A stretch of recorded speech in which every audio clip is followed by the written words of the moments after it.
It's well known that things can be less expensive in Thailand than in Europe and America. Meals cost half as much to 20% as much depending on the type and quality of the food that you're into. Yes, you can pay more for certain Western dishes. For example, Cuban food, which I love, is far more expensive in Bangkok than any restaurant in, say, Tampa, Orlando, or Miami in America. But in general, things are cheaper. That being said, you'll pay more for brand name shoes and certain electronics, especially Apple products. But for things like food, groceries, and produce, it's really cheap here.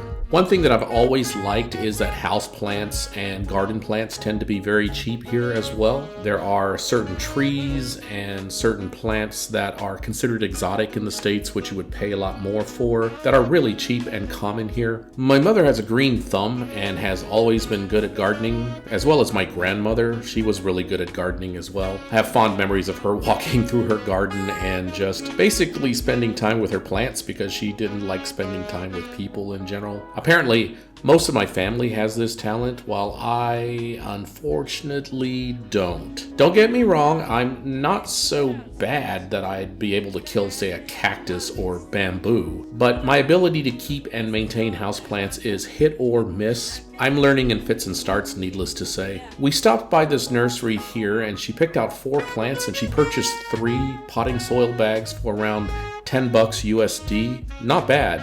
The shop could use some presentation improvements though. The sign out front is too small and there is garbage literally everywhere. The one area in the back that you can park your car is filled with garbage and whatever the hell this is. Well, this is a clothes hanger, but again, why is it here? There is no house here. There's no shack here. Nobody lives here. Why is this here? Also, the grounds could use some sprucing up. I saw other customers here, and I can't imagine it being all that enticing seeing garbage everywhere on the grounds. That being said, the selection is pretty large, and there are offerings from seedlings all the way up to full-grown trees requiring a Mack truck and a construction like dig rig thing to deliver and plant them. So, not bad for a local place. Overall, the size of her property is such that all manner of things can be planted on it. She could turn this plot of land into a paradise garden if she wanted to.